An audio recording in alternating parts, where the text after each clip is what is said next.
नमस्कार, आदाब।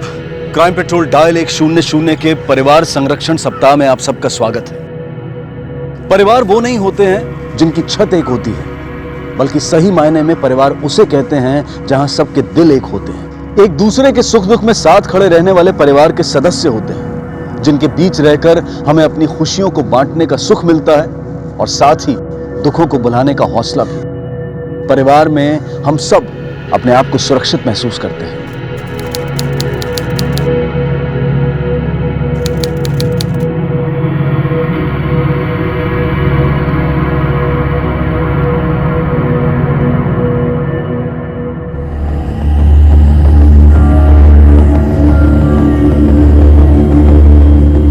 सही जगह है यार, एकदम मस्त आहे रे। काय तुला कसं वाटतंय? अबे ये जगह तो एकदम सुनसान लग रही है। तो क्या चर्च गेट स्टेशन में जाके पिएगा क्या? हाँ, वहां बहुत रश होगी। अभी दुनिया को दिखा के पीना है। बैठ जा, चल फोटो खोल। मस्त जगह है यार, एकदम सुनसान शांत, मजा आएगा। रात भर पियो, कोई मसला नहीं, कोई प्रॉब्लम नहीं।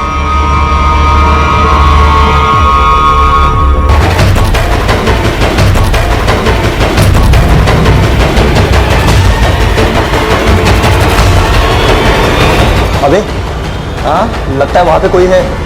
किधर बे? वो देख, किधर?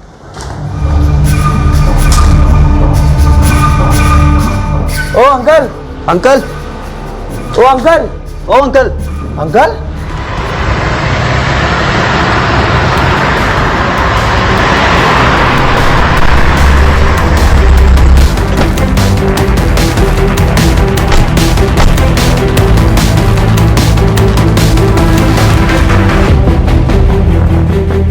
साहब, वो हम लोग यहाँ आए तो ये आदमी हमें उस टंकी में मिला और उसके बाद हमने आपको फोन करके साहब बुला लिया। बस तुम लोग यहाँ क्या कर रहे थे? बस ऐसे आए थे, गर्मी के दिन है तो ये थोड़ा ठंडी हवा खाने के लिए बस ऐसे ही टहल रहे थे। शमीम, इनके नाम, नंबर और एड्रेस ले लो और स्टेटमेंट ले लो इनका।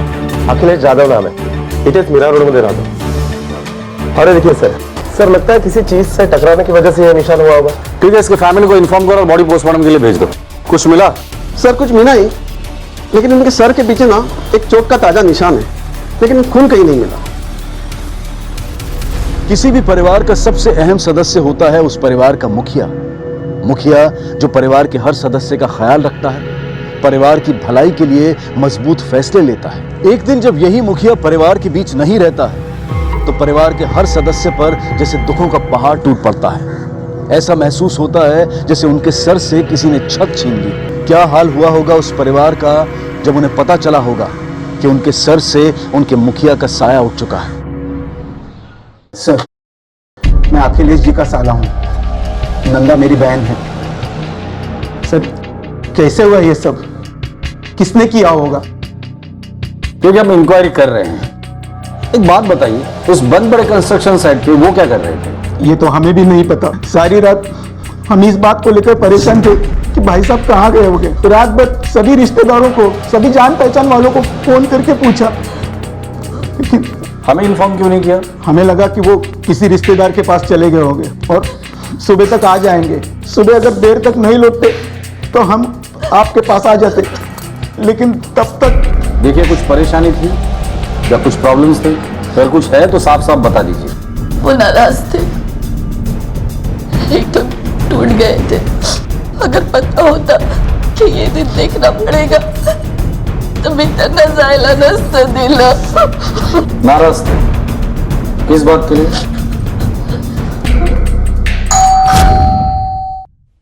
अरे इतनी जल्दी आ गए? छाया, काय झालं ग? अगं काय झालं? लवकर फिरून आले तुम्ही लोग, कसा काय? बाबा, वो बाइक खराब हो गई थी। बाइक मत बोल उसे, खटारा बोल, खटारा।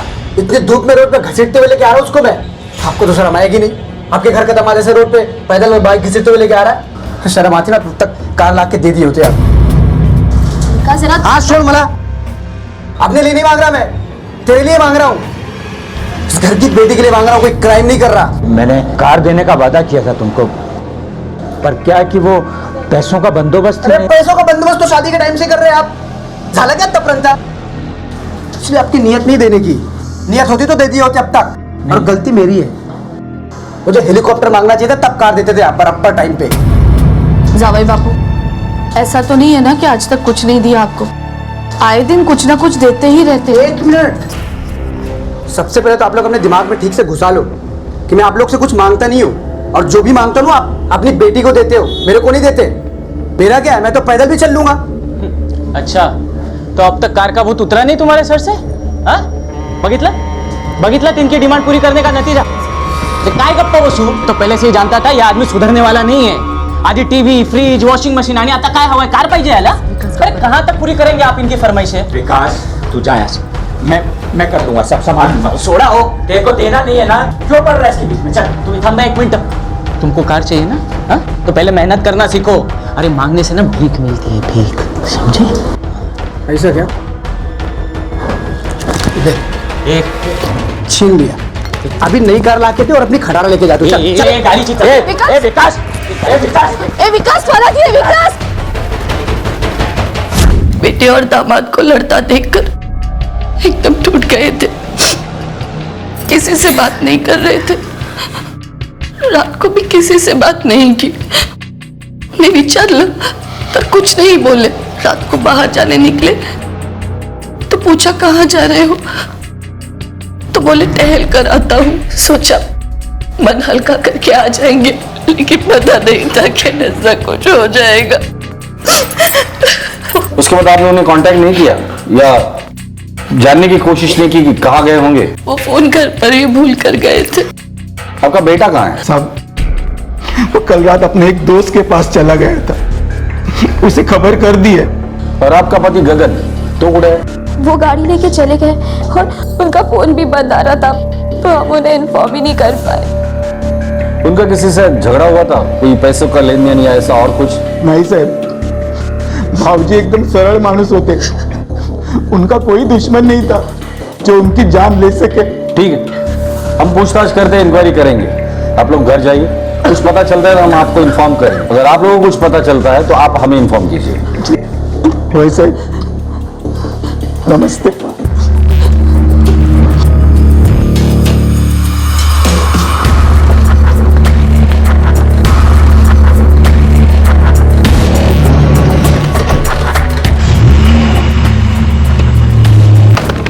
सर, अखिलेश की पोस्टमार्टम रिपोर्ट आ गई है।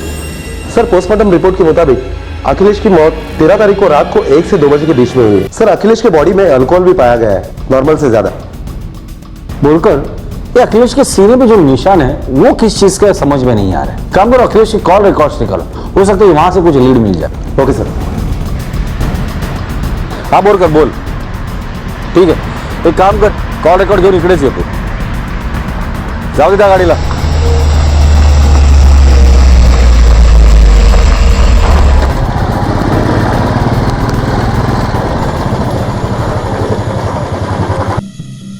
सर, ये रहा है अखिलेश के कॉल रिकॉर्ड। सर, रिकॉर्ड के मुताबिक अखिलेश को उस दिन उसके घर वालों के अलावा एक नंबर से 2 बार फोन आया था, एक दोपहर को 2 बजे और एक रात को 8:35 पर। उसके बाद वो फोन बंद। किसका नंबर है ये? सर, किसी फेक आईडी पर लिया गया था। पता करो नंबर किसका है और इस गगन की क्या कहानी है। घर वालों के हिसाब से वो पैसों का लालची आदमी है, तो हो सकता है कि पैसों के लालच में उसने अपने ससुर को मार डाला हो सकता है सर। ससुर को मारकर उसकी प्रॉपर्टी हथियाने के लिए अब वो अपनी सासू माँ पर प्रेशर बना सकता है। इस फैमिली को एक बार मिलना पड़ेगा।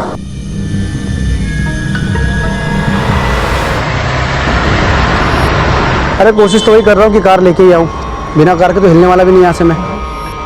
फिर किसी के मर जाने से कुछ रुकता थोड़ी है। हाँ चला, नंतर करता हूँ तुला। अच्छा सुनो, मैं सोच रहा था 1-2 दिन के लिए तुमको घर लेके चलता हूँ, और वो कार से जाने के लिए सोच रहा था मैं। अब बाबा ने तो फैसला कर ही लिया था ना कि कार देंगे करके। वो विकास की कार एकदम खटा रहा है, किधर रास्ते में बंद पड़ी तो पंगा हो जाएगा। अरे अभी अभी इस घर पे मुसीबतों का पहाड़ टूट पड़ा है, कम से कम बाबा की चिता की आग तो ठंडी हो जाने दो। अरे तुम लोग को ऐसा क्यों लगता है कि बाबा के मरने का मुझे गम ही नहीं है?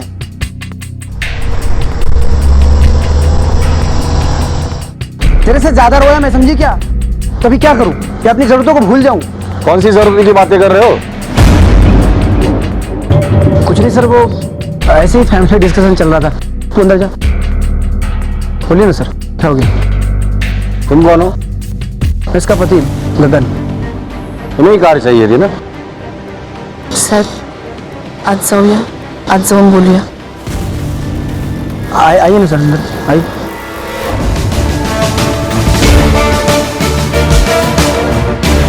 आप ये कहना चाहते हैं कि मैंने अपने ससुर की हत्या कर दी और कार की डिमांड की? सर मेरे ससुर जी खुद मुझे कार गिफ्ट देना चाहते थे, अब मुझे भी नहीं, अपनी बेटी को देना चाहते थे और वो देने के लिए तैयार भी थे सर। अब पूछो किसी से भी। आई बोलना। हमने तो सुना है कि तुम गाड़ी के लिए उन्हें परेशान करते थे। सर वो मेरी वजह से परेशान नहीं थे, अपने बेटे की वजह से परेशान थे, उसके बार बार पैसा मांगने की वजह से। बेटा मतलब विकास, लेकिन वो क्यों पैसे मांग रहा था? वो मेरे को नहीं पता साहब, उस दिन मेरे साथ वो झगड़ा कर रहा था तो। गगन थांब, गाडीची चाबी दे. गाडीची चाबी दे माझ्या. हात लावायचा नाही गाडीला. कळलं ना? अबे चल चाबी आण इकडे. क्या कर रहा है? चल गाड़ी को हाथ नहीं लगाने दूंगा. मेरी बात सुन एक बार. क्यों सुनी तुम्हारी बात? हाँ? ए गाड़ी हाथ में लावायचा. अबे कैसा भाई है, तो अपनी बहन के लिए इतना भी नहीं कर सकता है? अपने बाप को बोल नई गाड़ी लाके दे, इसको लेके जा खड़ा। सब आपकी वजह से हो रहा है. अरे मैंने अपने पैसे से कमाई है ये गाड़ी. बात क्यों नहीं सुन रहा तू? थोड़े दिन में नई गाड़ी लाके दे दूंगा उसे, तेरी गाड़ी वापस आ जाएगी. गाड़ी के लिए पैसे आपके पास और मैं बिजनेस के लिए पैसे मांगा तो जब डिले होती नहीं आप. अरे ये खुलती कैसे है? हाँ खोलनी नहीं आती और गाड़ी पाई तुला? खुल गई। हाँ चल छोड़। विकास, विकास छोड़ दो. अरे तू जीता।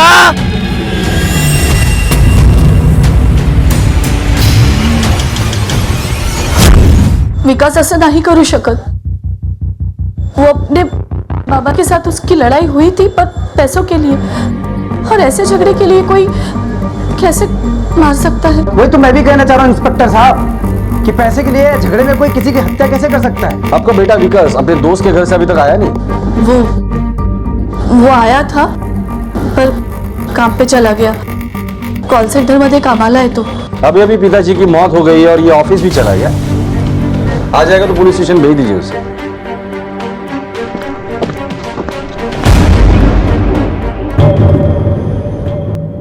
सर ये विकास के बारे में आपकी क्या राय है? क्योंकि मुझे उसी के ऊपर शक आ रहा है. जब हमने उसे पुलिस स्टेशन बुलाया था तब भी वो नहीं आया था, और जब हम उसके घर पे गए थे वहाँ पर भी वो नहीं था. गगन की हर जरूरतें अखिलेश पूरी कर रहा था. वही विकास को बिजनेस के लिए पैसा चाहिए था जो अखिलेश दे नहीं रहा था. अगर विकास अखिलेश को मारता है तो अखिलेश की सारी प्रॉपर्टी विकास के नाम हो जाती है, जिससे वो बिजनेस शुरू कर सकता था.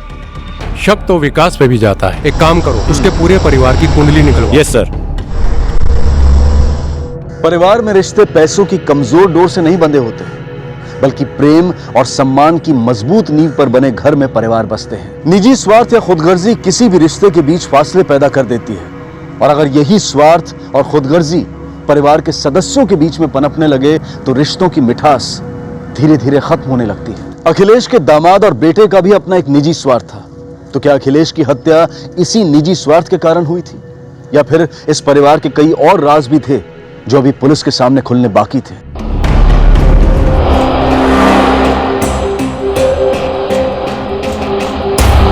अब तुम्हारा धंधा शुरू कैसे होगा? धंधा तो शुरू होनारच रे, बस थोड़ा माहौल शांत होने का इंतजार कर रहा हूं.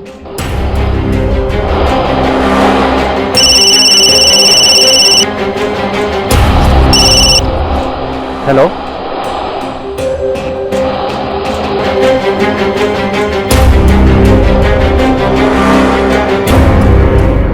सर जिस बिल्डिंग में अखिलेश की लाश मिली है उस बिल्डिंग के मालिक से हमने पूछताछ की, लेकिन उसके पास ऐसा कुछ भी नहीं मिला जिससे हम उसके ऊपर शक कर सकें. लेकिन हाँ सर, कुछ लीगल इश्यूज की वजह से वो बिल्डिंग बंद जरूर है, लेकिन वहां पर एक सिक्योरिटी गार्ड है. मर्डर वाली रात से वो गायब है. शायद वो गांव चला गया है या गांव भाग गया है. हमने बिल्डिंग के मालिक से उसका एड्रेस और मोबाइल नंबर ले लिया है. जल्दी वो हमारे सामने होगा.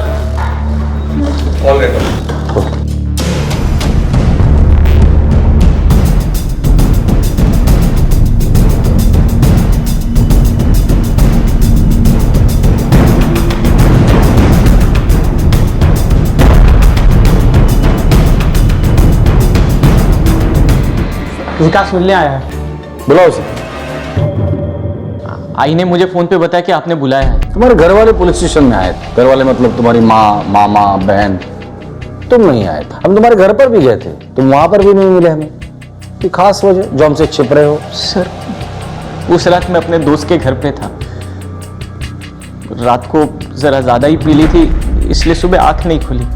लेकिन जब घर वालों ने मुझे फोन करके बताया, मैं तुरंत ही पुलिस स्टेशन आने के लिए निकला था।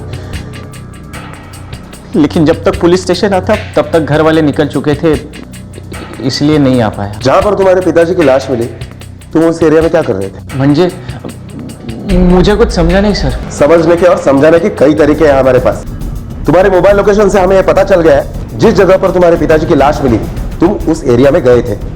सीधे सीधे पूछ रहा हूं, सीधे सीधे जवाब देना, क्या करने गए थे तुम वहां पर? सर मैं आपको पहले ही बता चुका हूं कि उस रात मैं अपने दोस्त के घर पे था। मूड खराब था, इसलिए हम दोनों ड्रिंक करने बैठ गए थे।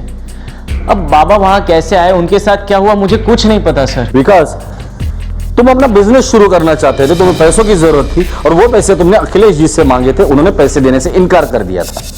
कहीं इन पैसों के चक्कर में तो तुमने अपने पिताजी को नहीं मारा? तो ये क्या बोले सर आप? हाँ ये सच है कि मुझे पैसों की जरूरत थी और मैंने बाबा से पैसे मांगे भी थे, लेकिन इसका ये मतलब तो नहीं होता कि पैसे न मिलने पर मैं अपने ही बाबा का खून कर दूं। और सर कौन सा ऐसा बेटा होगा जो अपने बाप से पैसे नहीं मांगता। सर मैं मेहनत करता हूँ, सोचा बाबा से पैसे मांगकर खुद का कोई नया बिजनेस शुरू करूँ। और रही बात पैसे मांगने पर खून करने की, तो मेरा जीजा गगन, वो तो बाबा से कार मांग रहा था, वो भी तो खून कर सकता है। किसने जुर्म किया है उसका पता तो हम लगा कर ही रहेंगे। तुम जा सकते, जरूरत पड़ेगी तो दोबारा बुला लूंगा, लेकिन हाँ बिना इन्फॉर्म किए शहर छोड़ के मत जाना।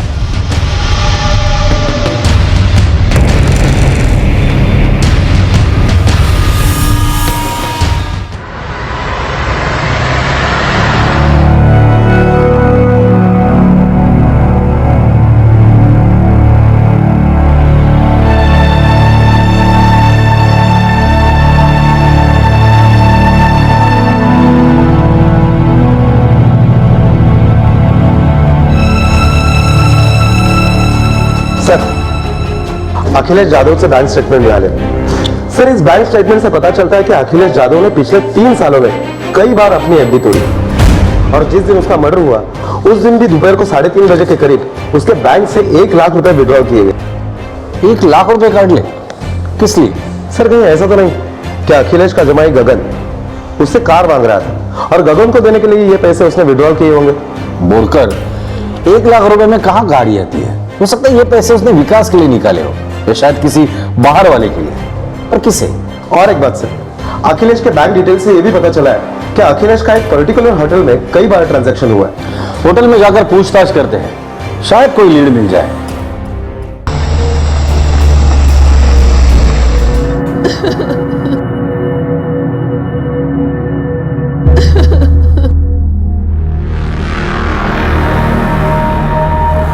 गिफ्ट देने वाले थे आज मेरे को कार, बोले बस थोड़े दिनों में तुमको गिफ्ट दे दूंगा। भगवान को पता नहीं क्या मर्जी थी।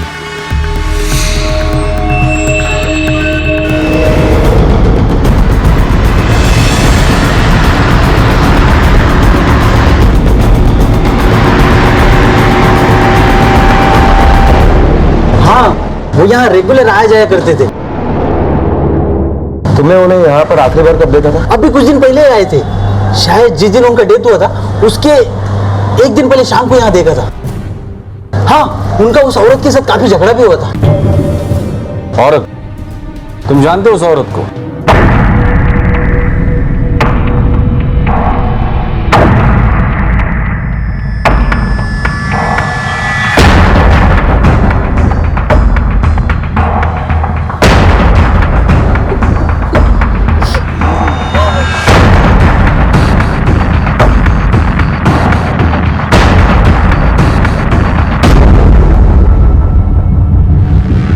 क्यों आई हो तुम यहाँ पे? क्यों आई हूँ मतलब? अपना दुख जताने आई हूँ। मुझे भी दुख हो रहा है इस घड़ी में। मैं आप सबके साथ हूँ।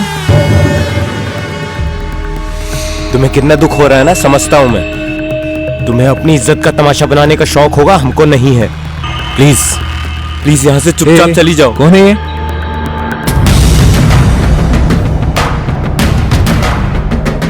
मेरा नाम सुमुखी है। सुमुखी? कौन सुमुखी? मैं अखिलेश जी की खास दोस्त थी। खास। वो सुमुखी के साथ कई कई घंटे यहाँ बैठे रहते थे, लेकिन ऐसे झगड़ा हुआ ना दोनों में कि लगा अब कभी नहीं मिलेंगे दोनों।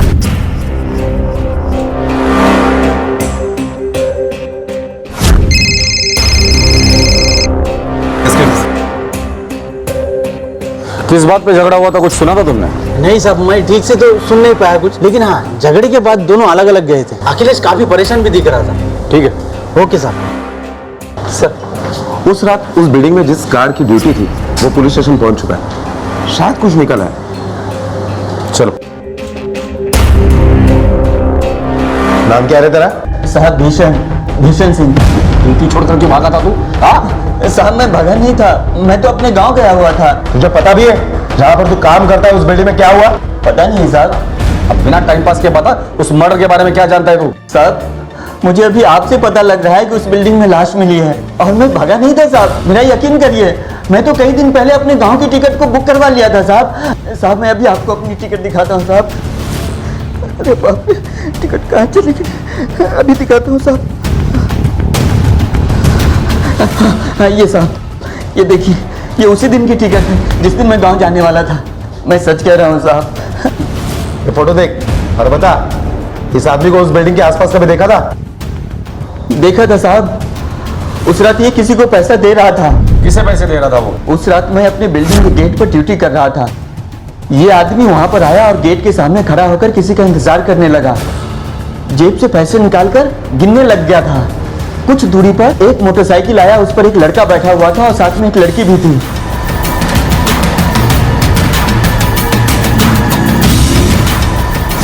लड़के का चेहरा देखा है तूने? नहीं साहब, चेहरा नहीं देख पाया था क्योंकि वो बहुत दूर खड़ा था और काफी अंधेरा भी था। चल निकल ले। प्रणाम साहब। बोरकर, इस वॉचमैन में भरोसा नहीं कर सकते। पता करो ये सच में गांव गया था या ऐसे दिखाने के लिए टिकट निकाला था। इस 1 लाख रुपए और सुमुखी के बारे में अखिलेश के घर वाले से पूछते हैं। अरे छी छी छी छी छी छी, खास बोल के गई एकदम खास। मैं तो सोच के शर्म से पानी पानी हो रहा हूँ। लोगों को क्या मुंह दिखाऊंगा? आई शपथ, मेरे को पहला पता होता ना, इतना गिरा हुआ परिवार आप लोगों का, कभी शादी के लिए हाँ नहीं बोलता मैं। क्यों फिजूल की बातें कर रहे हो आप? कब से कब आई के बारे में तो सोचो। प्लीज चुप हो जाओ। अरे मुझे तो चुप करा लेगी तू, लेकिन जब आजू बाजू वाले बोलना शुरू करेंगे तो किस किस का मुंह बंद कराएगी? माता जी बस बहुत हो गया। अभी मुझे नई कार दिलाई है, रुखसत कीजिए इस घर से। मेरा दम घुट रहा है इस घर की हवाओं में। देखो गगन, जो चला गया उसके बारे में ऐसी बात नहीं करते। अरे तू यहाँ घराचा जावई है, इस परिवार का हिस्सा हो तुम। अरे मारने गया इस परिवार का हिस्सा। अब तो लड़की के मामा हो, बताओ कभी दिला रहे कार आप?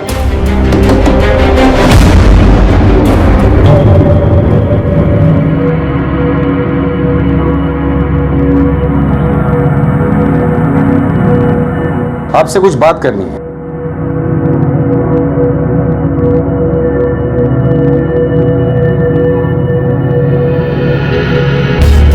अभी क्या हो गया सर?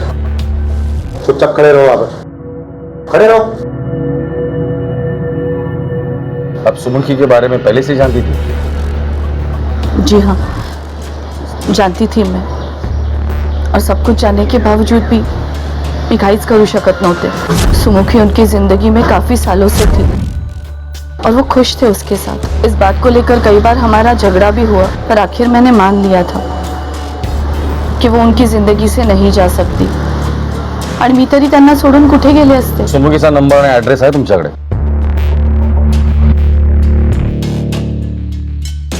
बोरकर, अरे हाँ, एक बात पूछनी थी। जिस दिन अखिलेश जी की हत्या हुई थी उस दिन उन्होंने अपने अकाउंट में से 1 लाख रुपए विड्रॉ करके किसी लड़के को दिए। कोई जानता है उस लड़के के बारे में? नहीं सर, हमको नहीं पता।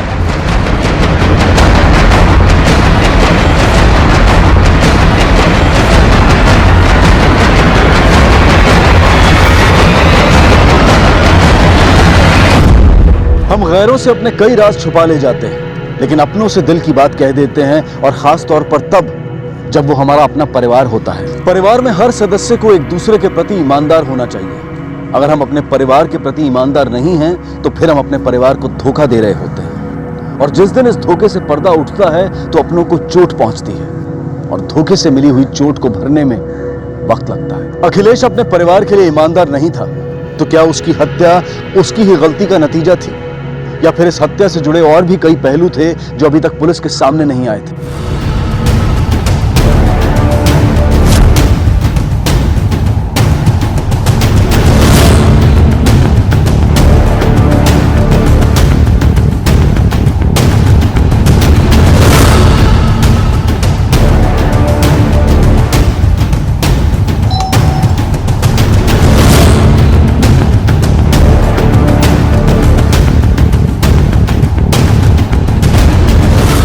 जी अखिलेश को जानती हो?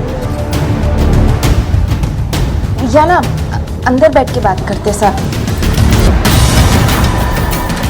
पूछिए साहब, क्या पूछना चाहते हैं? अखिलेश को अब से जानती हो? काफी सालों से अच्छे दोस्त हैं मेरे। मेरा मतलब अच्छे दोस्त थे मेरे। तो तुम्हारे क्या थे वो हम अच्छी तरह से जानते हैं। हमें वो बताओ जो हम जानना चाहते हैं। अच्छे लगते थे मुझे। हम दोनों एक दूसरे को पसंद करते थे। उस दिन तुम्हारा उनके साथ होटल में झगड़ा हुआ था, किस बात पर हुआ था? इतने सालों का रिश्ता एक ही झटके में तोड़ दोगे क्या? हाँ हाँ तोड़ दूंगा, क्योंकि मैं ये रिश्ता अब और दिन तक छुपा के नहीं रख सकता। ऐसा है कि अभी तो घर वालों को ही पता है। तेरे साथ घूमूंगा तो पूरे मोहल्ले वालों को पता चल जाएगा। तो लोगों के डर से तुम ये रिश्ता खत्म करना चाहते हो? हाँ। कर पाओगे? बिल्कुल कर पाऊंगा, क्योंकि तू मेरे सर का बोझ बनती जा रही है। मेरा भी तो पति है, मैं तो किसी से नहीं डरती। एक बात अच्छी तरह से दिमाग में बैठा ले, मैं तुझे मिलूंगा नहीं, ना तू मुझे फोन करेगी और ना मैसेज करेगी।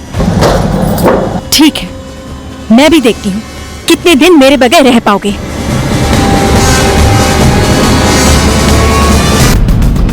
उसके बाद मैं सीधे घर आ गई थी। पता नहीं अचानक उन्हें क्या हो गया था, मुझे छोड़ने की बात कर रहे थे। घर में और कौन कौन रहता है? मी, माझा नवरा बाला आणि माझा मुलगा आकाश। तुम्हारे पति को पता है ये सब? नहीं साहब। इस वक्त दोनों कहाँ हैं? बाला मुंबई से किसी काम से बाहर गया है और आकाश कॉलेज ट्रिप में। ठीक है।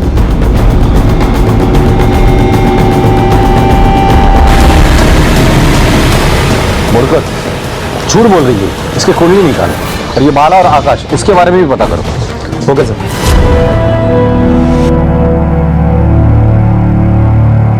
जिस दिन अखिलेश जी की हत्या हुई थी उस दिन उन्होंने अपने अकाउंट में से 1 लाख रुपए विड्रॉ करके किसी लड़के को दिए थे।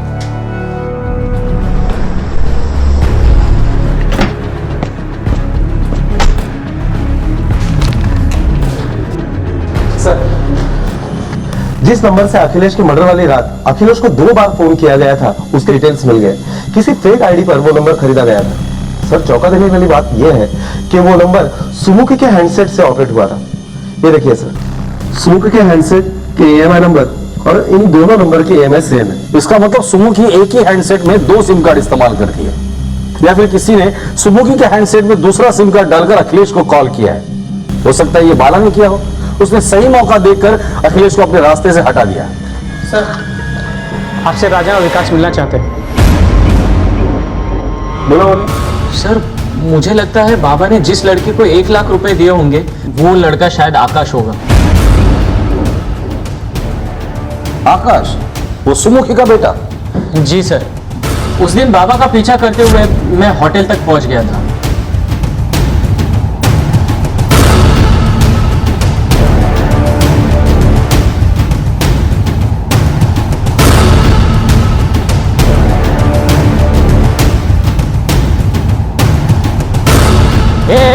कौन हो रहे तुम लोग? हाँ, ये क्या चालू है? हाँ? अरे विकास, मैं आकाश, सुमुखी का लड़का। तुम मुझे नहीं पहचानते, लेकिन मैं तुम्हें पहचानता हूँ। जितना तुम नाराज हो ना अपने बाबा से, उतना ही मैं नाराज हूँ अपनी आई से। तुम बताओ, इसमें हम दोनों का क्या कसूर है?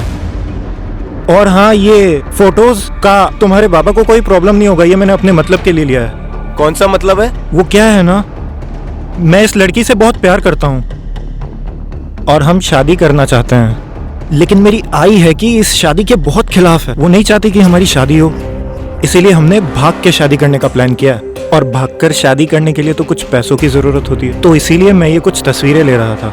ओह अच्छा, तो ये तस्वीरें दिखा के तू अपनी आई को ब्लैकमेल करेगा? हाँ सर, इसलिए मुझे ऐसे लगता है कि आकाश ने शायद अपनी माँ को ब्लैकमेल करने की कोशिश की होगी, लेकिन उसे वहाँ से पैसे नहीं मिले होंगे, इसलिए फिर उसने मेरे बाबा को ब्लैकमेल किया होगा और शायद बाबा ने उसे 1 लाख रुपए दे दिए होंगे। ठीक है, जाओ दो।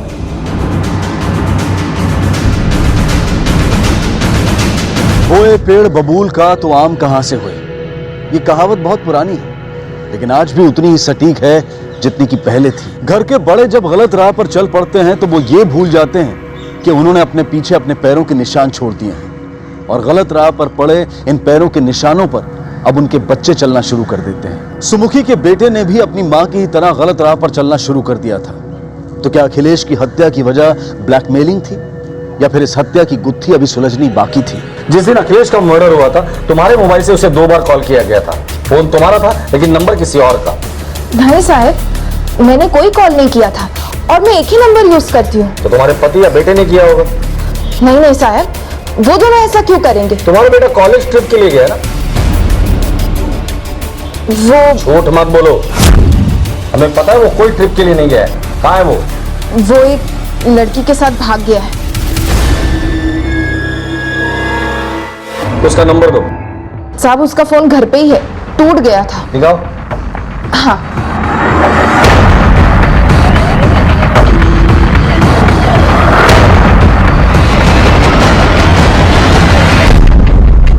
उसने एक बार भी तुम्हें कांटेक्ट नहीं किया?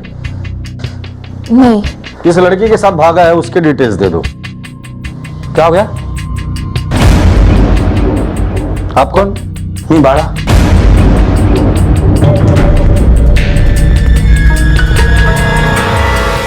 अखिलेश के बारे में क्या जानते हो? साहब, वो मेरी बीवी सुमुखी का दोस्त था। मुझे अच्छा नहीं लगता था, लेकिन मुझे पता सब कुछ था, पर मैंने अपना मुंह नहीं खोला कभी। सर, आकाश का पता चल गया है। वो जिस लड़की के साथ भागा था, हमने उसका मोबाइल ट्रेस किया है।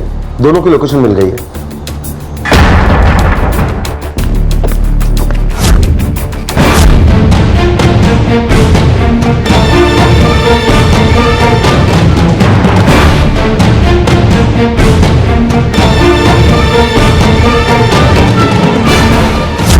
चल बोल फटाफट, इतना सारा पैसा क्या किया तूने? हाँ, वो साहब, मुझे पैसों की जरूरत थी। मैं अपनी गर्लफ्रेंड के साथ भाग के शादी बनाना चाहता था। तू तो अपनी माँ को ब्लैकमेल करने वाला था ना, फिर अखिलेश को क्यों ब्लैकमेल किया? वो मैंने झूठ बोला विकास को साहब। मुझे पता था आई के पास पैसा नहीं होगा, अखिलेश के पास पैसे होंगे ये सोचकर मैंने उसको फोन किया, और उसने मुझे बाद में अगले दिन रात में 8 बजे मिलने भी बुलाया। ये ले पैसे, सारे फोटो डिलीट कर देना कि तेरी माँ से अब मेरा कोई चक्कर नहीं है, समझा? अखिलेश को कॉल करने के लिए तूने अपने माँ का मोबाइल क्यों इस्तेमाल किया? वो सब मेरा फोन टूट गया था और आई का फोन तो घर पर ही पड़ा रहता था, तो मैंने उसमें नवा सिम डाल के इस्तेमाल किया, लेकिन मुझे नहीं पता था कि आप दोनों को ये पता चल जाएगा कि मैंने किसके फोन से फोन किया था। बेटा, ये वर्दी मैंने इसीलिए पहन कर रखी है कि तेरे जैसे लोगों के दिमाग से लेकर हरकतों तक हम पहुंच सके। बोलकर इस केस में सबूत हमसे बहुत दूर है, या फिर इतने पास है जो हमें नजर ही नहीं आ रहे। इस केस की कड़ियां अगर हम जोड़ते हैं तो कहानी कुछ इस तरह बनती है। गगन एक लालची आदमी जिसे कार चाहिए थी और अखिलेश उसे दे नहीं रहा था। तो हेलीकॉप्टर मांगना चाहिए था, तब कार देते थे अपर टाइम पे। उनका बेटा विकास, उसे बिजनेस शुरू करने के लिए पैसों की जरूरत थी, अखिलेश उसे भी पैसे नहीं दे रहा था। खरीदने के लिए पैसे आपके पास और मैं बिजनेस के लिए पैसे मांग रहा हूँ, तो जब डिले होती नहीं है आपकी। तो विकास के दोस्त ने ये बात कंफर्म की है कि उस रात वो विकास के साथ ही था। सुमुखी, जिसका अखिलेश के साथ अफेयर था, लेकिन वो अफेयर तोड़ना चाहता था। इतने सालों का रिश्ता एक ही झटके में तोड़ दोगी क्या? हाँ, तोड़ दूंगा, क्योंकि मैं ये रिश्ता और दिनों तक छुपा के नहीं रख सकता। बाला, सुमुखी और अखिलेश के अफेयर के बारे में उसे अब पता चल गया था। और आकाश, जिसने सिर्फ पैसों के लिए अखिलेश को ब्लैकमेल किया था। हाँ सर, आकाश का मकसद सिर्फ पैसे लेना था, और पैसे लेने के बाद वो सीधा होटल चला गया। क्या हुआ सर? बोलकर अखिलेश के सीने पे ये जो दाग है ना, वो मुझे हैरान कर रहा है। ऐसा लग रहा है इसे मैंने पहले कहीं देखा है। देखो ये बिल्डिंग कितनी पुरानी है? सर यही कोई 10 साल पुरानी होगी।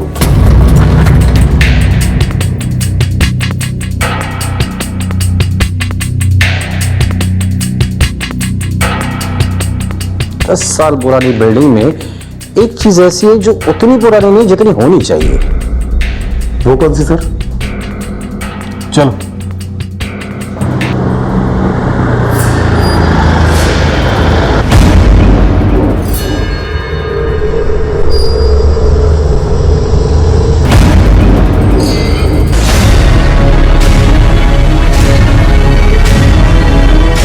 मेरा अंदाजा बिल्कुल सही निकला। ये टंकी उतनी पुरानी नहीं है जितनी पुरानी होनी चाहिए। इसका मतलब इस टंकी को लाश के साथ यहाँ लाके रख दिया गया है। जरा देखो ये कौन से ब्रांड की टंकी है।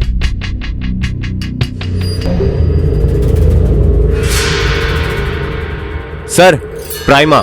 और बाकी की टंकियां कौन सी कंपनी की हैं? चेक करो।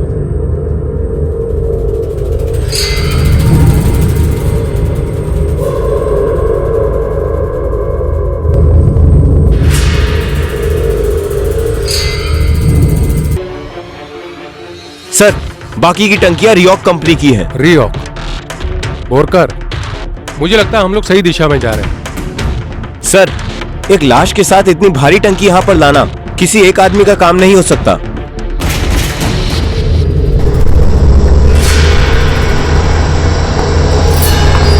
मामा जी, थोड़ा पंखा तेज करिए, बहुत गर्मी लग रहा है।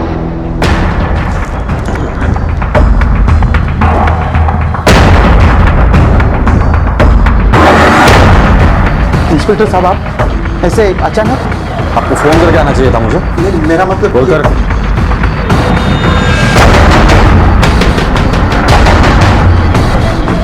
काय झालं?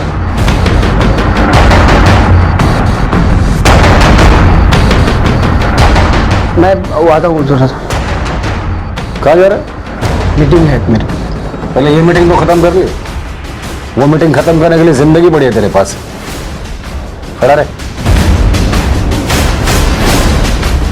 सर ये मेरा है।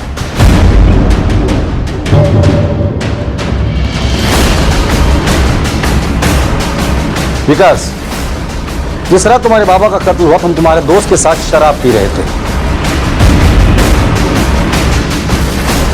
हाँ सर, चाहे तो आप पता कर सकते हैं। पता कर लिया? इसका यह मतलब नहीं कि रात को 1 बजे तुम तुम्हारे बाबा का मर्डर नहीं कर सकते। गगन तुम? अरे नको मला गाड़ी साहब, माफ करो, मेरे को नहीं चाहिए गाड़ी। बहुत बड़ी गलती हो गई गाड़ी मांग के।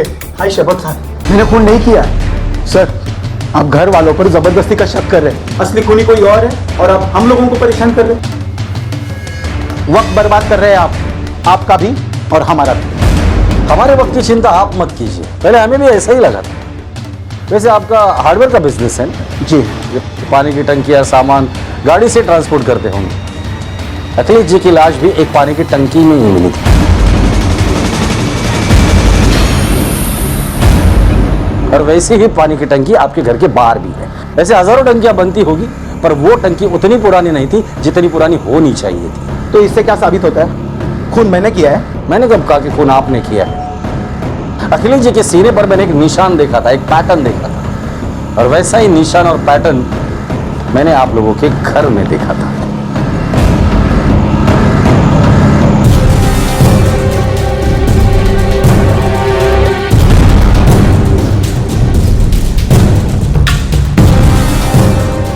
आइए ना सर, आइए। चलो।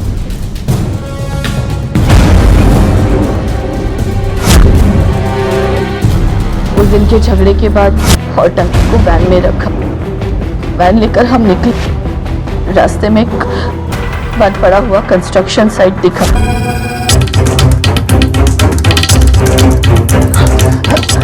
छाया, गाड़ी से भाई साहब का सेट निकाल।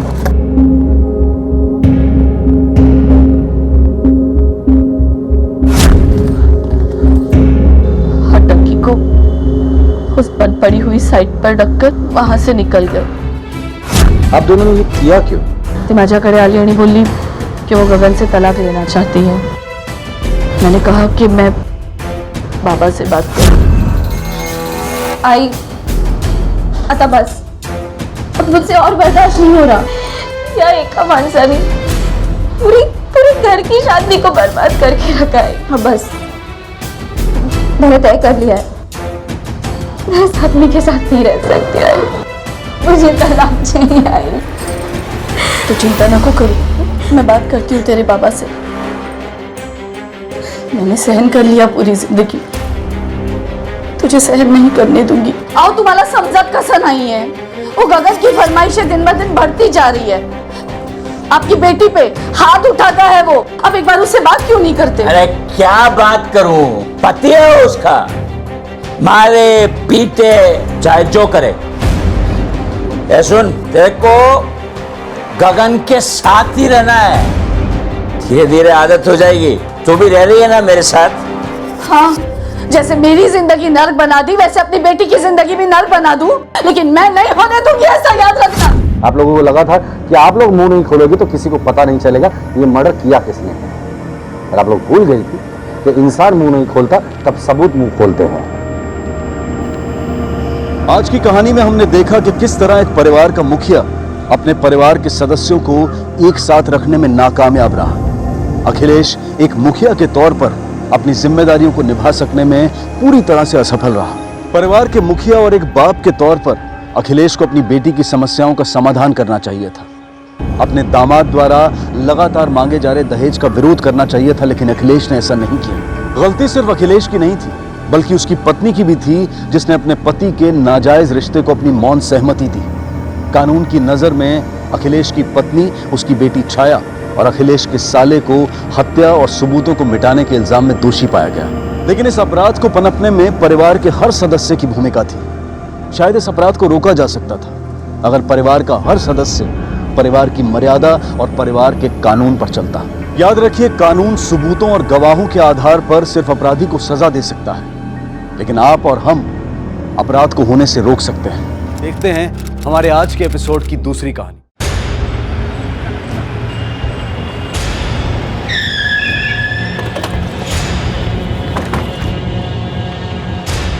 कुल्हाड़ी नीचे फेंक, मैं कह रहा हूं कुल्हाड़ी फेंक।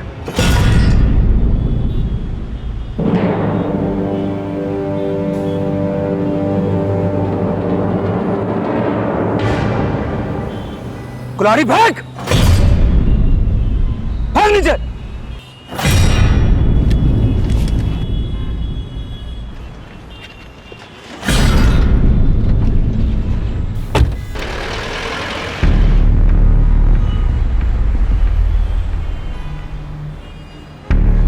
सोलंकी, ब्लड ताज़ा है, लगता है मर्डर आसपास ही हुआ है। धड़ और बाकी के बॉडी पार्ट्स भी आसपास ही होंगे।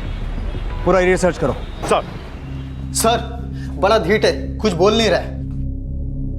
क्या नाम है तेरा? क्या नाम है तेरा? हैं? सर इस आदमी की पेंट की जेब से इसका ड्राइविंग लाइसेंस मिला है। इसका नाम चरण बत्रा है और पता पंजाबी बाग का है।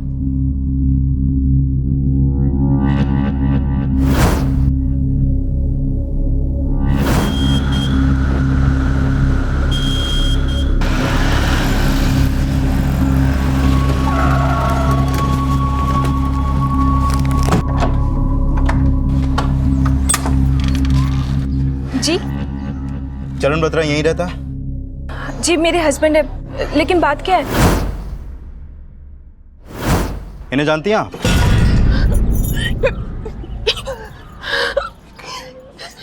मम्मी जी।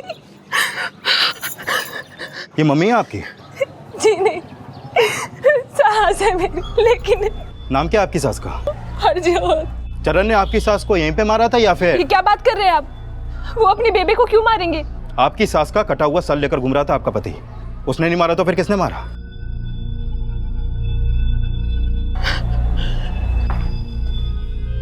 अपनी माँ का मर्डर किया तूने?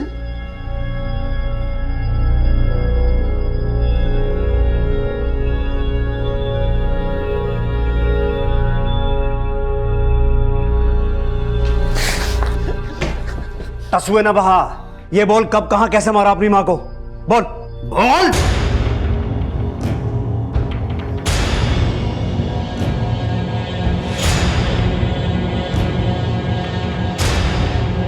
सर चरण बहुत प्यार करते हैं अपनी बेबी से, वो नहीं मार सकते उन्हें। ये चरण और हरजोत को कब देखा था आपने आखिरी बार? आज सुबह। चरण सुबह 9 बजे ऑफिस चले गए थे और उसके कुछ 1-1.5 घंटे बाद मम्मी जी भी गुरुद्वारे निकल गई थी।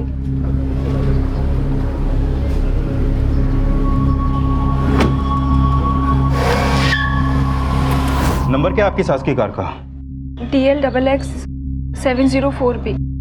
हरजोत का फोन नंबर दीजिए और ये चरण का भी। सर अंदर कुछ भी नहीं मिला। ये चरण करता क्या है? जी सर, वो CA है। रजौरी गार्डन में उनका ऑफिस है। चरण के ऑफिस की कोई डुप्लीकेट चाबी है? जी। लाइक चरण के घर और ऑफिस से अगर कुछ नहीं मिला तो हो सकता है कि हरजोत की लाश उसकी कार में हो। उसकी कार के बारे में कुछ पता चला?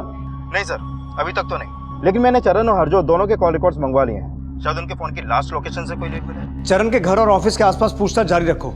शायद उन दोनों को किसी ने एक साथ देखा हो या फिर मर्डर विटनेस किया हो। Okay sir. बोल लड़का है, बोल लड़का है, बोल। सर कुछ भी नहीं बोल रहे। एक काम करो बालिया, इसकी बीवी को थाने बुलाओ। Okay sir. बोल। अब फिर से ये मत कहना कि चरण अपनी माँ से बहुत प्यार करता था। अपनी माँ का कटा हुआ सिर लेके घूम रहा था बाजार में। सर अगर वो क्रिमिनल होते तो ऐसा करते क्या? मम्मी जी का कटा हुआ सिर लेके ऐसे घूमते? सर वो शायद मम्मी जी को मरा देख के सदमे में चले गए। क्राइम करके नॉर्मल आदमी भी अब नॉर्मल होने का ड्रामा करता है मैडम। उसे बचाने की कोशिश मत करो। जाके कहो उसे अपना मुंह खोले, अपना गुनाह कबूल करे और ये बताए कि हरजोत का धड़ कहाँ छुपाया उसने।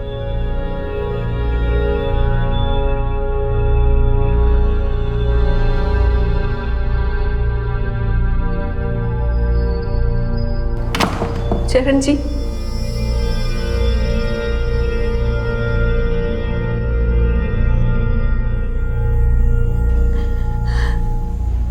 चरण जी बता क्यों नहीं देते उनको कि आपने बेबे को नहीं मारा है? बता दीजिए उन्हें।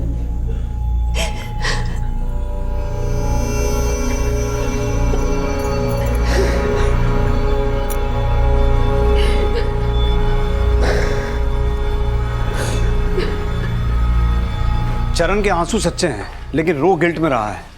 मुंह इसलिए नहीं खोल रहा क्योंकि उसने अपनी माँ को मारा है। लेकिन सर कोई बेटा अपनी माँ को मारे, जरूर इसकी वजह भी बड़ी रही होगी। सोलंकी पता लगाओ, हरजोत और उसके बेटे चरण का रिश्ता वाकई में वैसा था जैसा चरण की बीवी बता रही है या फिर कहानी कुछ और है? और कैसे भी करके क्राइम सीन और हरजोत के धड़ का पता लगाओ।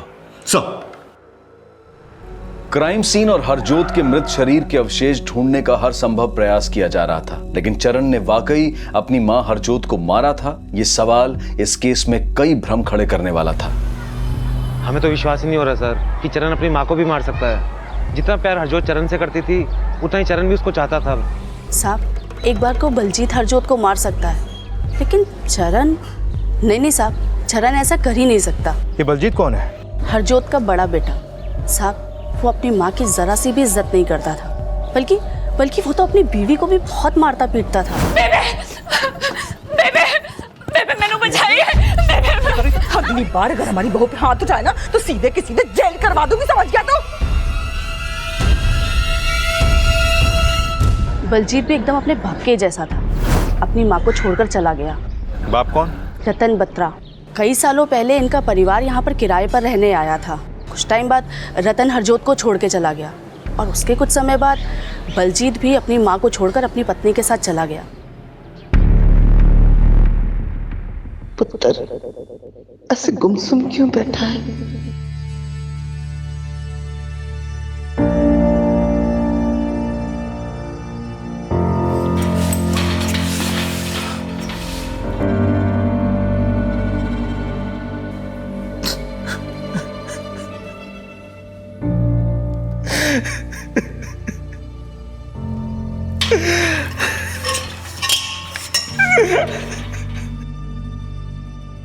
किसी के माथे पर नहीं लिखा होता कि वो कैसा इंसान है, और दुनिया में कोई इतना पारखी नहीं है जो किसी का चेहरा देखकर उसकी सही शख्सियत बता सके।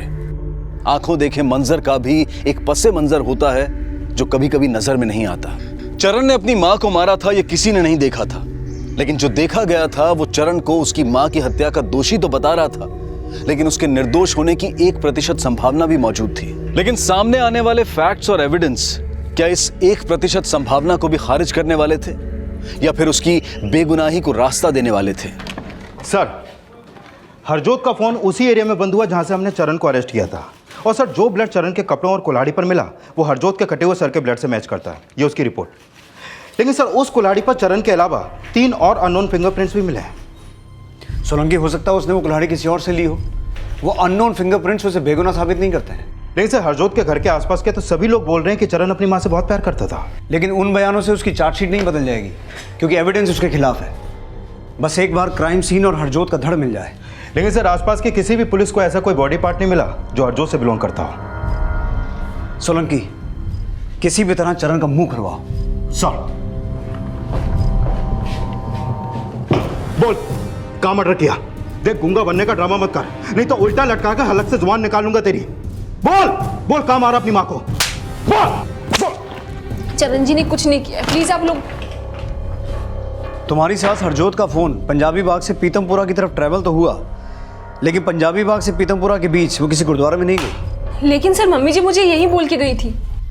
फिर तो वो ये भी बोल के गई होंगी कि वो चरण के ऑफिस जाएंगी, क्योंकि पीतमपुरा से उनका फोन राजौरी गार्डन की तरफ ट्रैवल हुआ, जहां तुम्हारे पति चरण का ऑफिस है। लेकिन उनका फोन बंद हुआ सुभाष नगर में, और इन दोनों एरियाज में चरण का फोन भी एक्टिव था।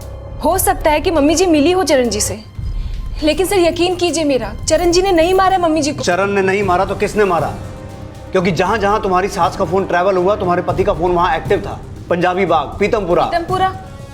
सर, पीतमपुरा में तो बलजीत वीर जी का ससुराल है।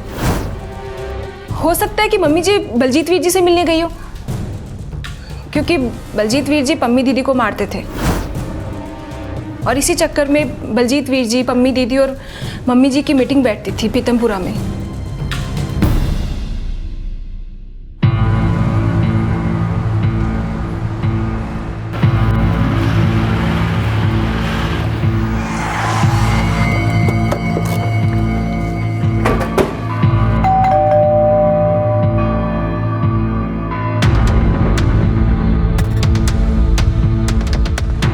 सुनिए जी, बलजीत जी। क्या हुआ?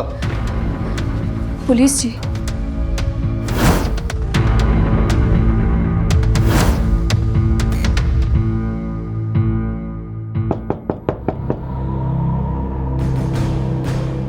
तूने बुलाया ना? तूने बुलाया ना? मैनू नहीं पता जी। कहीं आप पुलिस के साथ तूने बकवास की ना, तेरी टांगे तोड़ दूंगा। आने जाने लायक छोड़ूंगा नहीं तेरे को, समझ रही?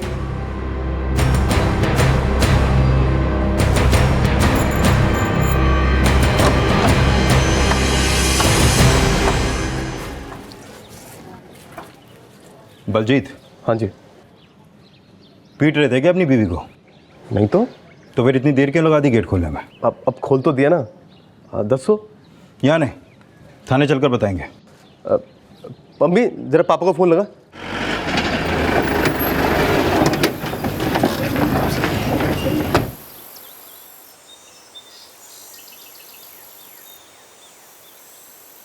क्या चरण ने बेबी को मार दिया?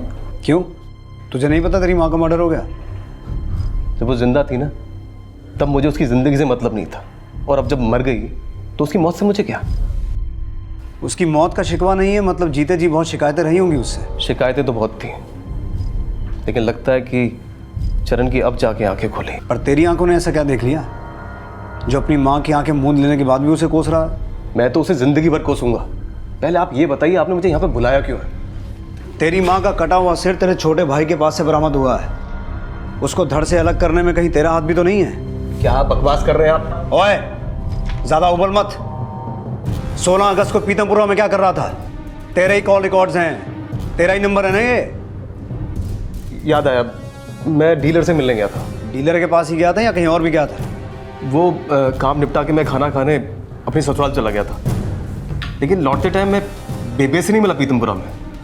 मिला या नहीं ये तो हम उगलवा लेंगे।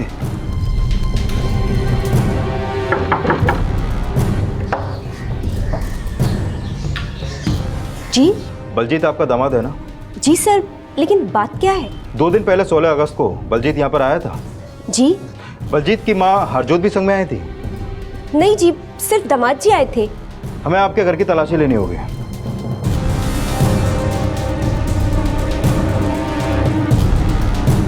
सर, यहाँ कुछ नहीं हुआ। मैं सच बोल रही हूँ। कितना टाइम रुका था बलजीत यहाँ पर? तू 11 बजे अपने डीलर के पास था, 12 बजे अपने ससुराल पहुंचा और 1:30 बजे वहां से निकल गया। लेकिन तेरा फोन 4 बजे तक पीतमपुरा में एक्टिव था। क्या कर रहा था वहाँ? वो मैं जाम में फंस गया था। 2.5 घंटे? अब ट्रैफिक मेरे बाप का तो है नहीं जो वहाँ से तुरंत निकल आता। लेकिन मुझे ऐसा लगता है कि आपको चरण की बीवी हनी ने मेरे खिलाफ भड़काया है। तो बोलना क्या चाहता है? अरे आप उसकी असलियत जानते नहीं है। जैसी वो दिखती वैसी है नहीं। शादी से पहले रेप हुआ था उसका, फिर चरण को फंसा के शादी कर ली। हनी का रेप हुआ था? हाँ सर, 3 साल पहले मेरे पिंड में मेरा रेप हुआ था। चरण मुझे पहले से ही जानते थे। दुनिया की परवाह किए बगैर उन्होंने मुझसे शादी की। खिड़नी सोनी है। आज मैनू गर्व है बेटा कि मैं तुझ जैसे बेटे की माँ हूं। जो आदमी मुझ जैसी रेप विक्टिम से शादी कर सकता है, ऐसा आदमी अपनी माँ को कैसे मार सकता है?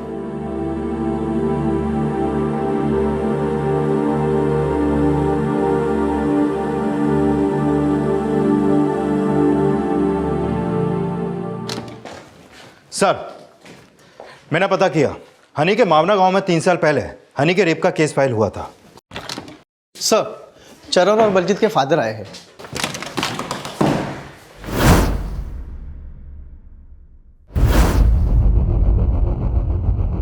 सर जी, मेरे मामे दा पुत्र दिल्ली क्राइम ब्रांच च है। मेरे बेटे बलजीत ਨੂੰ क्यों अरेस्ट किया?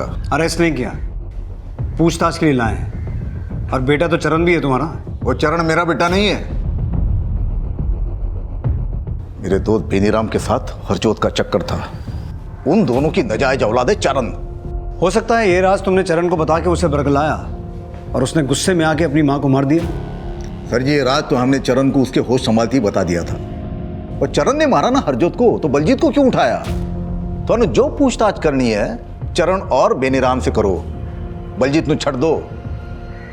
फिलहाल जाने दे रहा हूं, पर अगर दोबारा जरूरत पड़ी तो फिर से उठा के लाऊंगा। फिर जिसको फोन करना कर लेना। आजा आजा पुत्र, आजा। चलो, तेने पता था ना मैं आऊंगा। सर, ये दोनों ही बड़े ढीठ हैं और दोनों को ही हरजोत से प्रॉब्लम थी। इनका भी हरजोत को मारने का मोटिव स्ट्रॉन्ग है सर। लेकिन हरजोत का कटा हुआ सिर और कुल्हाड़ी चरण के हाथ में थे। लेकिन सर, जो बंदा रेप विक्टिम से शादी कर सकता है, क्या वो अपनी माँ को इस वजह से मारेगा कि वो नाजायज था? और सर, रतन ने भी अभी बताया कि उसने चरण को ये बात बचपन से बताई थी कि वो नाजायज था। तो फिर वो अब जाके हरजोत को क्यों मारेगा इस वजह से कि वो नाजायज है? इसका मतलब वजह कुछ और भी हो सकती है। इस बलजीत और रतन की कुंडली निकालो और जिस बेनीराम को रतन चरण का बाप बोल के गया है उसके बारे में पता लगाओ। हो सकता है हरजोत के मर्डर की कोई और कहानी सामने आए। सर, अगर हमारा शक बेबुनियाद है तो चाहे हम कितने भी समझदार क्यों ना हो, गलत राह पर चलने की हमारी संभावनाएं बढ़ जाती हैं। और ज्यादातर मनोवैज्ञानिक ये मानते हैं कि शक एक ऐसा मानसिक भ्रम है जिसमें दिमाग द्वारा सोची गई 90% बातों का वास्तविकता से कोई लेना देना नहीं होता। तो क्या रतन का शक सही था? क्या वाकई हरजोत ने उसका भरोसा तोड़ा था, या फिर किसी गलतफहमी ने उनके परिवार को बिखेर कर रख दिया था? क्या चरण नाजायज था या वो अभागा था जो ऐसी सजा भुगत रहा था जिसका कसूरवार शायद कोई और था? तो टेंशन ना ले, मैंने गल की है। पापा जी, इतना आसान कोई ना। पापा जी, वो पीतमपुरा में। पीतमपुरा? क्या पीतमपुरा? वो पीतमपुरा में जो फेमस गजक वाला है ना, मेरी बेबे ने वहाँ की गजक भेजी है आप दोनों के लिए। लाती हूँ। तेरी बीवी अचानक से पीतमपुरा की गजक क्यों खिला रही है? बुलाओ ना। ओ पम्मी। हाँ जी। तेनों की लगता कि मैंने तेरी सास को मारा? मैंने ऐसा कब बोला जी? ज्यादा चालाक मत बन, समझी? इतने छेद करूंगा तेरे में, तेरी गजक बना दूंगा मैं। हरजोत का पति रतन और बड़ा बेटा बलजीत दोनों शक के दायरे में थे और इसी दौरान पुलिस रतन के दोस्त बेनीराम वत्स के घर गाजियाबाद पहुंची। सर, बड़ी गंदी सोच का आदमी है रतन। मेरे पति को मरे 10 साल हो गए, लेकिन वो आज तक उनको बदनाम करता है कि उनका और हरजोत का आपस में अफेयर था। तो चरण बेनीराम जी का बेटा नहीं है? नहीं सर, बिल्कुल नहीं। रतन बेकार में हरजोत को कोसता रहता था।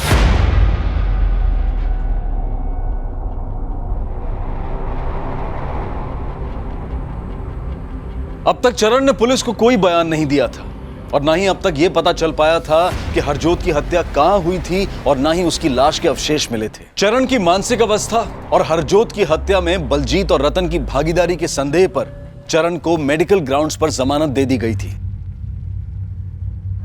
ये बात, पानी लेकर आती हूँ। नाजायज कहीं का ये बनना है ना, तू फीस के पैसे अपने बाप बेनीराम से जाके मांग ले। मैंने तेरी फीस का ठेका नहीं ले रखा है। ये आप क्या कर रहे हैं? फिर से तमाशा खड़ा कर रहे हैं? आप समझने की कोशिश क्यों नहीं करते? हमारा चरण अब बड़ा हो रहा है। क्या हुआ? क्या हुआ चरण जी? आइए बैठिए, पानी पी लीजिए।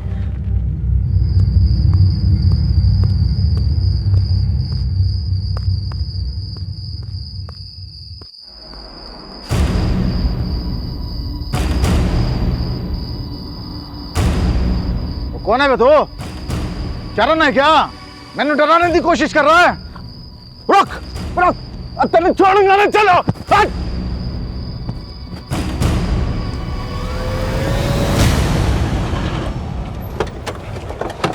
सोलंकी, इस कॉल रिकॉर्ड के हिसाब से वो थ्योरी नहीं बन रही। सर जी, सर जी, चरण को क्यों छोड़ दिया आपने? आपको मालूम है कल रात को कमीना मुझे मारने आया था। आप देख क्या रहे हो? अंदर कर दो उसको। ये बताओ, तुम्हें वो मारना क्यों चाहता था? कहीं तुमने तो उसकी माँ को नहीं मारा? अगर हरजोत को मारना ही होता ना, तो जब ये नाजायज उसकी कोख में पल रहा था तभी गोली से उड़ा देता। चरण को जिसका बेटा बताया था तुमने, बेनीराम, वो 10 साल पहले मर चुका है। तो हमें उससे पूछताछ करने को क्यों कहा? वो तो सर मैं ऐसे ही बोल गया था। अब बोलना बाद में, पहले सुनो।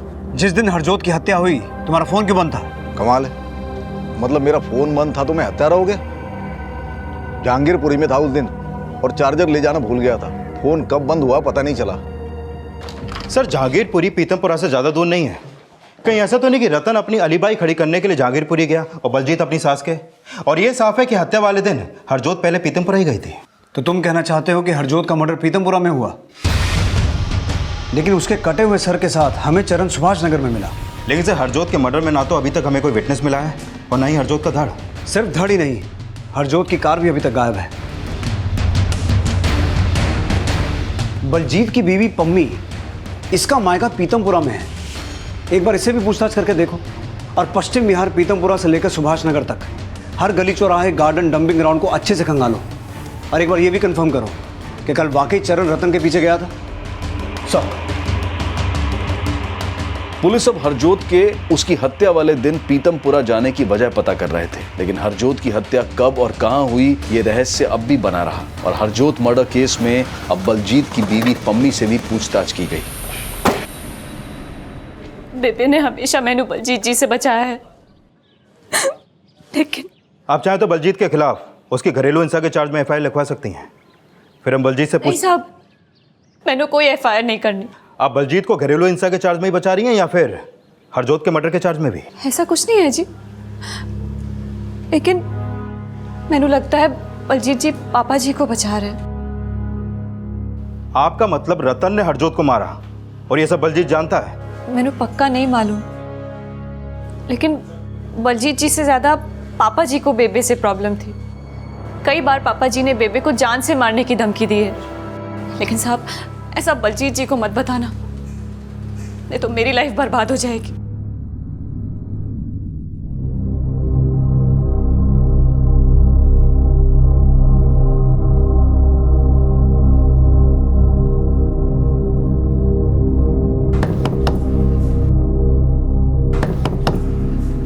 कौन है?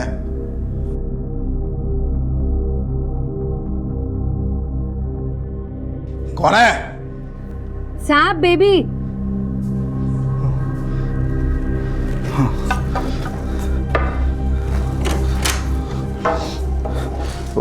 झाड़ू पोछा बाद में कर, पहले नींबू पानी बना दे, कल की उतरी नहीं साली।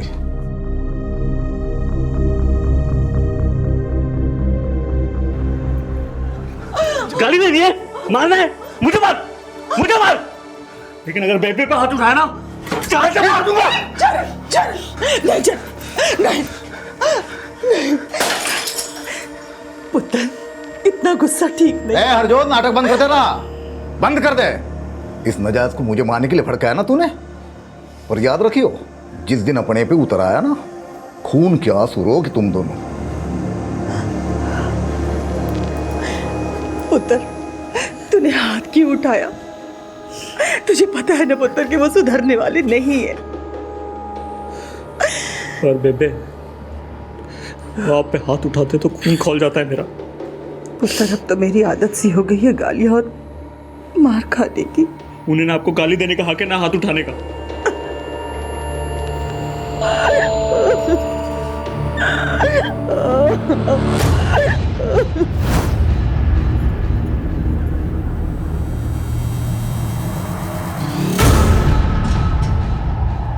सुनिए, कहाँ जा रहे हैं आप? अरे सुनिए, कहाँ जा रहे हैं आप? बताइए ना, कहाँ जा रहे हैं? रुकिए, ऐसी हालत में आपका बाहर जाना ठीक नहीं है।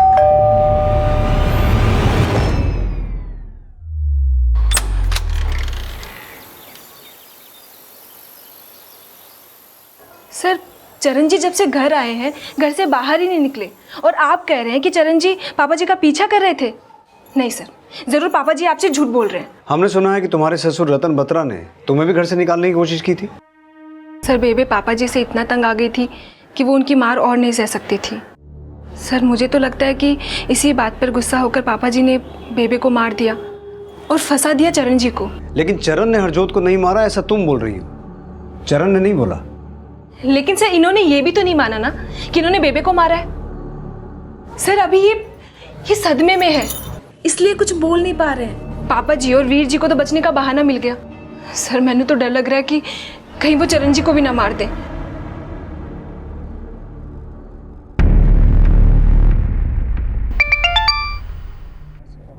हाँ वालिया। सर, रतन के घर पे लॉक लगा है और उसका नंबर भी बंद आ रहा है। कहाँ जा सकता है, पता किया? नहीं सर, इस बारे में तो नहीं पता चला, लेकिन उसके पड़ोसियों से पता चला कि रतन का अपनी मेड के साथ अफेयर चल रहा था। कौन मेड? सर, बेबी नाम है उसका, जेजे कॉलोनी में रहती है।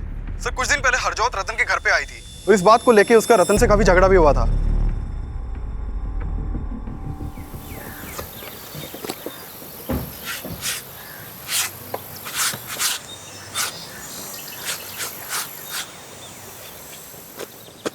बेबी जी? झाड़ू पोछा बाद में कर, पहले नींबू पानी बना, जल्दी। हाँ सर, रतन साहब का उनकी बीवी के साथ उस दिन बहुत झगड़ा हुआ था। मुझे गलत कहता था, मुझे बदचलन कहता था, और तू खुद क्या कर रहा है? चुप कर, तू बदचलन है और रहेगी। मैं कहीं भी मुंह मारूं, तेनों की करना है? दुनिया के सामने बहुत बदनाम किया है ना मुझे, बहुत बदनाम किया है ना, लेकिन अब देख मैं तुझे किस तरह से दुनिया के सामने बदनाम करती हूँ। बेबी, बेबी कौन है, क्या पंगा है? कुछ नहीं हुआ है। किशन, हाँ माँ, अपने पापा को अंदर लेके जा। चलो पापा। अरे तुम्हारे पति को पता है कि तुम्हारा रतन के साथ? सर, वो तो सिर्फ दारू पीना जानता है। पैसों के लिए मैं क्या करती हूँ, कहाँ जाती हूँ, उससे उसको कुछ मतलब नहीं। तुम्हारा मतलब है कि रतन तुमसे रिश्ता रखने के लिए तुम्हें पैसे देता था? जी। मुझे सच में नहीं पता कि रतन जी कहाँ चले गए, सच। सर, रतन का हर लिहाज से हरजोत को मारने का मोटिव था। शायद उसके गायब होने का भी यही राज हो। लेकिन रतन का यह भी कहना था कि चरण ने उसे मारने की कोशिश की, जबकि चरण की बीवी हनी कह रही कि जब से उसकी बेल हुई है वो घर से बाहर निकला ही नहीं।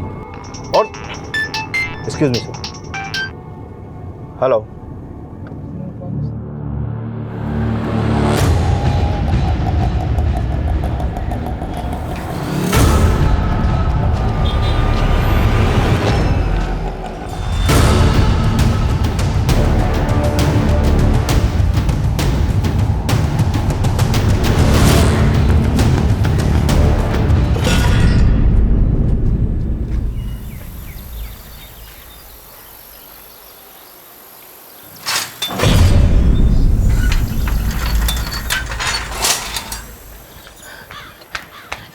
कहाँ गए थे आप? ये चोट कैसी लगी आपको? मैंने मना किया था ना आपको बाहर जाने के लिए। चलिए मैं दवाई लगा देती हूँ। ठीक है सर। चरण घर से बाहर निकला था, हमारा इन्फॉर्मर लगातार उसका पीछा कर रहा था। उसने चरण को रतन के साथ तो नहीं देखा, लेकिन उसका कहना है कि जब वो चरण के पीछे गया तब हनी गायब थी।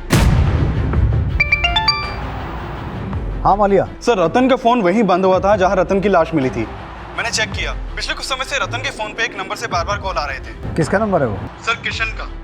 सर किशन बेबी का बेटा है जो रतन के यहाँ काम करती है। साहब मैंने क्या किया साहब? साहब बताओ तो साहब। साहब सर मैंने कुछ नहीं किया सर, मैंने कुछ नहीं किया। जहाँ पर रतन का मर्डर हुआ वहाँ तेरा फोन एक्टिव था। तू नहीं मारा ना रतन को? नहीं सर मैंने नहीं मारा। तो फिर रतन को लगातार फोन क्यों करता था तू? बोल। देख किशन, जब तक सच नहीं बोलेगा पिटता रहेगा। बोल दे।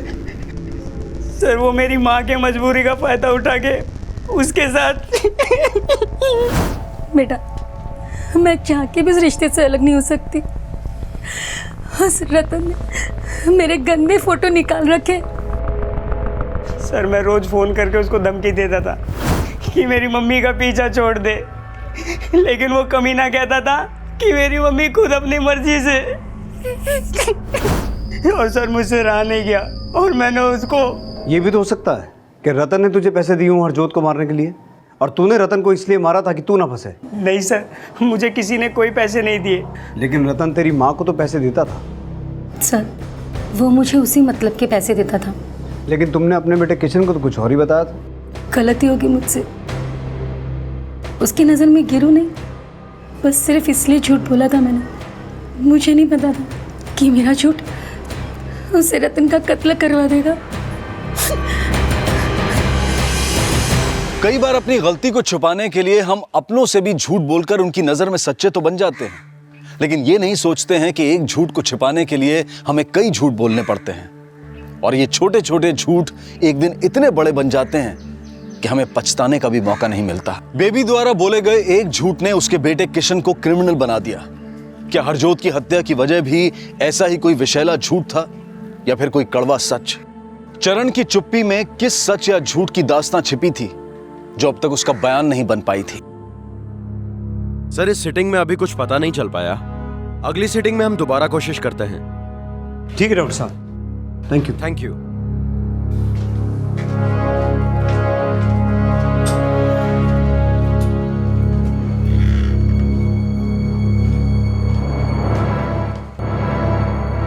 ये टीवी? हाँ सर नया खरीदा है। नया खरीदा? अभी किसने खरीदा? नहीं सर अभी नहीं खरीदा, वो बेबे ने खरीदा था।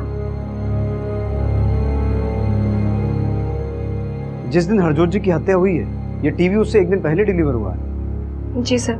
काफी महंगा टीवी है। आपके पति चरण के ज्यादा क्लाइंट्स नहीं थे, और आपके ससुर रतन बत्रा ने आपकी सास हरजोत को पैसे देने भी बंद कर दिए थे। तो ये टीवी? सर बेबी भी अपना काम करती थी। हरजोत जी क्या काम करती थी? Sir match making. उन्होंने अपने कई क्लाइंट्स के रिश्ते करवाए थे। कहाँ से करती थी काम? सर यहीं अपने घर से करती थी। सोलंकी ये टीवी जहाँ से खरीदा गया वहाँ से पता करो ट्रांजैक्शन कैसे हुआ था सब। प्लीज कुछ तो खा लीजिए।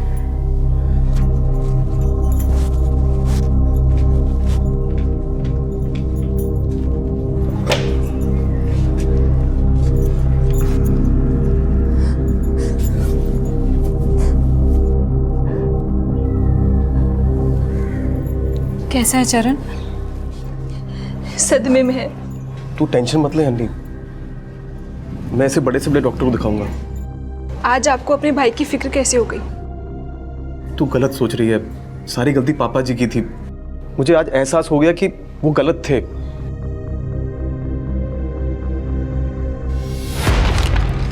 सर हमने हरजोत का बैंक अकाउंट चेक किया था, उसके अकाउंट में 30 लाख रुपए है।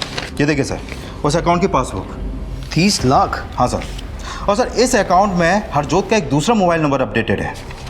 ये देखिए सर, मैंने इस नंबर का भी कॉल रिकॉर्ड मंगवा लिया है सर।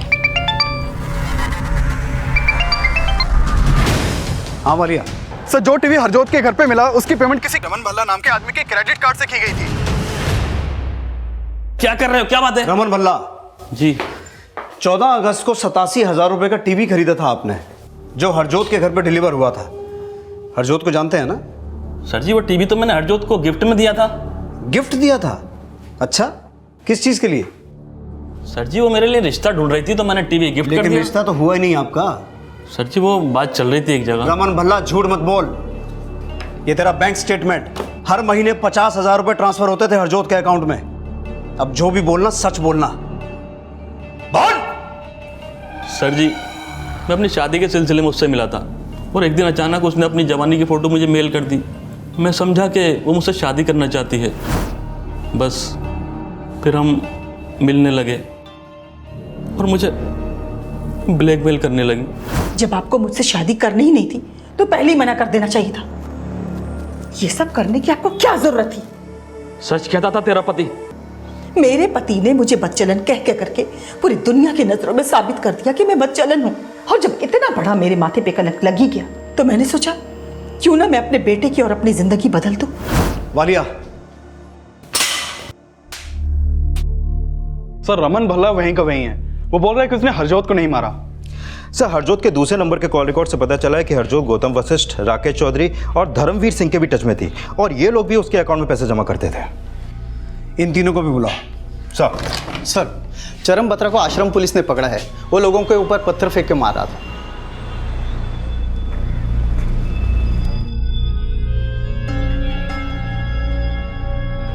सर डॉक्टर साहब कैसी कंडीशन है? सर उसका मेंटल कंडीशन ठीक नहीं है, दिन ब दिन खराब होता चला जा रहा है।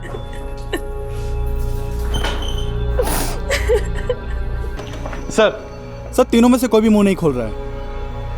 अगर ये मुंह नहीं खोल रहे तो ये भी हो सकता है कि चरण ने अपनी मां को इनमें से किसी के साथ देख लिया हो और इसी वजह से उसने। वालिया, चरण और उन चारों बुड्ढों को एक साथ बिठा। Okay sir.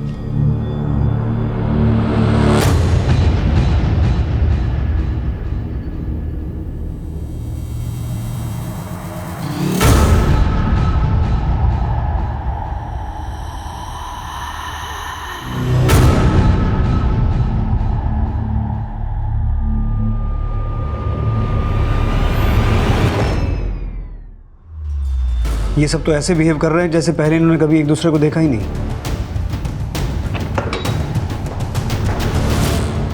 चरण, पहचानते हो इन्हें? ये तुम्हारी माँ के दोस्त हैं।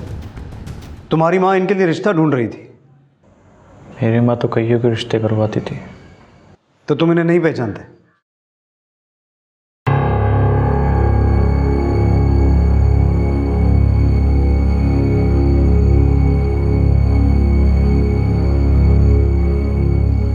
आप लोग पहचानते हैं इसे? नहीं सर, नहीं सर। रमन, राकेश, गौतम और धर्मवीर के अलावा इस केस में अब हरजोत से जुड़ा एक और नया नाम और चेहरा भी सामने आने वाला था।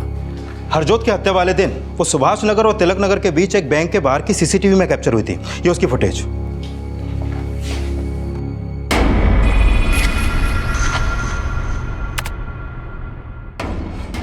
सर इसका नाम सुरजीत है।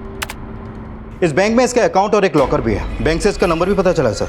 और ये भी पिछले दिनों हरजोत के टच में था सर। और सर ये भी पता चला है कि ये एक नंबर का फ्रॉड आदमी है। कई और शादियां भी कर रखी हैं इसने। हो सकता है हरजोत इसके इस फ्रॉड में शामिल हो और ये सुरजीत हरजोत की हत्या वाले दिन उसके साथ था। तो हो सकता है हरजोत के मर्डर में इसका कोई हाथ हो। सर इसका नंबर एक्टिव है। कहाँ?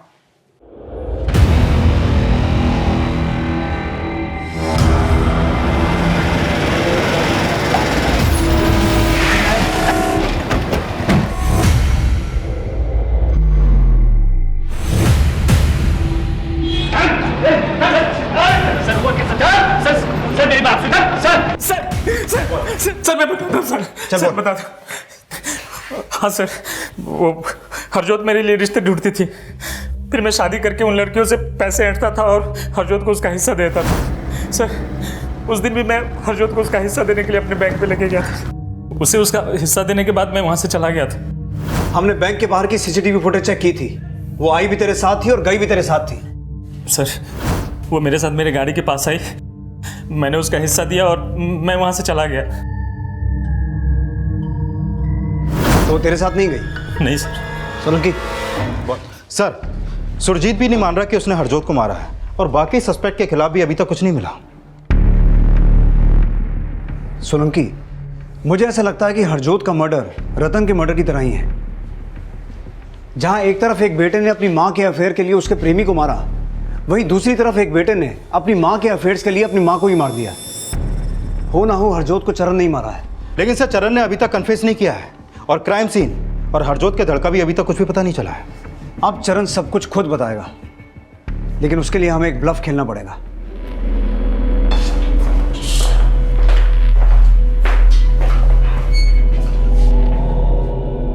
इसे पहचानता है?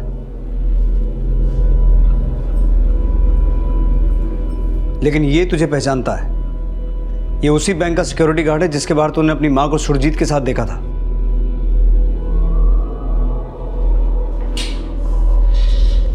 देख चरण, अब ना चुप रहने से बचेगा ना झूठ बोलने से। तेरी भलाई इसी में है, सब कुछ सच सच बता दे।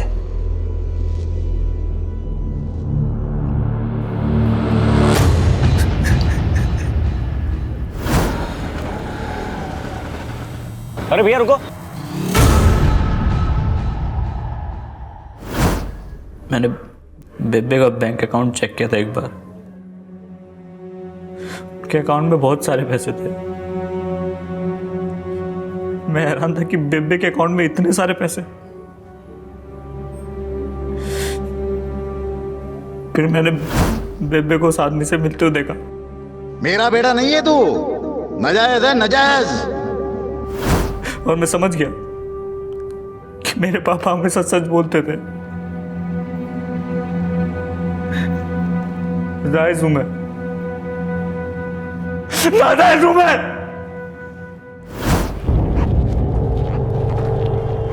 अरे चरण, तू? एक सेकंड आओ जरा। चरण, चरण तू कहाँ जा रहा है बेटा? अरे सुन तो सही, हुआ क्या है? अच्छा नहीं किया आपने। अच्छा क्या क्या अच्छा नहीं किया चरण?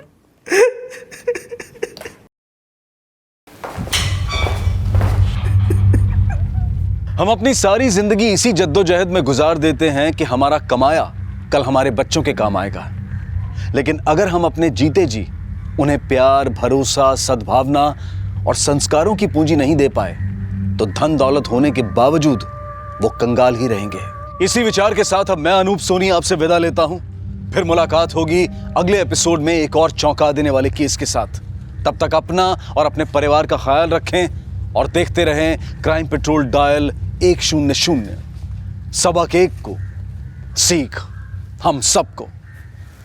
जय हिंद। इस तरह के और भी एपिसोड देखने के लिए हमारे चैनल को सब्सक्राइब करें और बेल आइकन दबाना ना भूलें।